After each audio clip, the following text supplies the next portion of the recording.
नमस्कार मंडळी, मी नेहा माझ्या या चॅनलमध्ये तुमच्या सर्वांचं खूप खूप मनापासून स्वागत करते। तर आज आपल्याला व्हेज पुलावची एक ऑर्डर आलेली आहे। तर इथे त्यांना 1 किलो व्हेज पुलाव आपल्याला द्यायचा आहे, म्हणजेच 1 किलो तांदळाचा व्हेज पुलाव।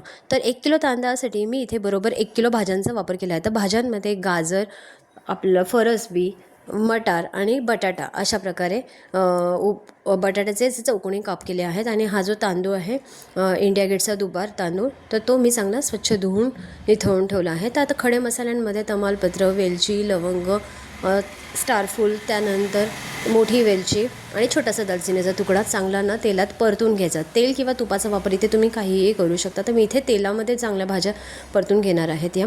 तर मसाले चांगले परतून झाल्यानंतर उभा चिरलेला कांदा याच्यात ॲड करायचा। तर 4 मोठ्या साईजचे कांदे मी ॲड केलेले आहेत इथे।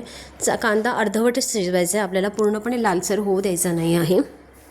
आणि कांदा थोडासा शिजल्यानंतरच आपल्याला इथे सर्व भाज्या ॲड करायच्या आहेत। आणि चांगला एक 7 ते 8 मिनटं याला वाफ काढून घ्यायची आहे। झाकण ठेवून अर्धवट शिजवायच्या आहेत या भाज्या आपल्याला। आणि त्यानंतर आपल्याला 2 लिटर पाणी घालायचं आहे। तर आपण 1 किलो तांदूळ वापरला आहे, तर 1 किलो तांदळासाठी बरोबर 2 लिटर पाणी इथे लागतं। तर आता पाणी ॲड केल्यानंतर मस्तपैकी थोडंसं चवीपुरतं मीठ ॲड करायचं, थोडंसं साजूक तूप टाकायचं इथनं वरनं। तूप टाकल्याने काय होतं, याला ना मस्तपैकी फ्लेवर येतो, छान लागतो भात चवीलासुद्धा। तर मी स्टार्टिंगला इथे उकळत्या पाण्यात तूप सोडायचं विसरून गेली होती, तर मी आत्ता या स्टेजला थोडंसं साईडने तूप सोडत आहे। आणि बारीक आपला तवा जो असतो ना, लोखंडी तवा किंवा जो घरातला तुमच्याकडे जो तवा असेल ना, तो तवावर आपल्याला हे भांडं 10 ते 15 मिनटासाठी वाफवून घ्यायचा आहे। हा भात मस्तपैकी भात आपला तयार होतो। तर याबरोबर मी अशा प्रकारे कोशिंबीर दिली आहे।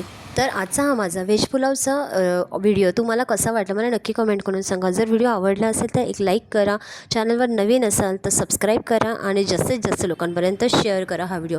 तर माझं जे क्लाउड किचन आहे ते पुण्यामध्ये कोथरूड विभागात आहे। जर तुम्हालासुद्धा अशा काही ऑर्डर्स द्यायच्या असेल तर मी माझा नंबर डिस्क्रिप्शनमध्ये मेन्शन करते, मला नक्की संपर्क करा। तर माझ्याकडे व्हेज पुलाव, व्हेज बिर्याणी, पावभाजी, सर्व प्रकारचा पुरणपोळीचा स्वयंपाक म्हणजे पुरणपोळी थाळी, सर्व प्रकारचे लाडू, फराळाच्या ऑर्डर्स, अशा प्रकारच्या ऑर्डर्स मी घरातून घेते। तर या ऑर्डर्स मला ॲटलिस्ट एक 4 ते 5 दिवस आधी तुम्ही बुकिंग करणं गरजेचं आहे। तर भेटूयात पुढच्या भागामध्ये। आत्तासाठी बाय बाय, मस्त राहा, खुश राहा।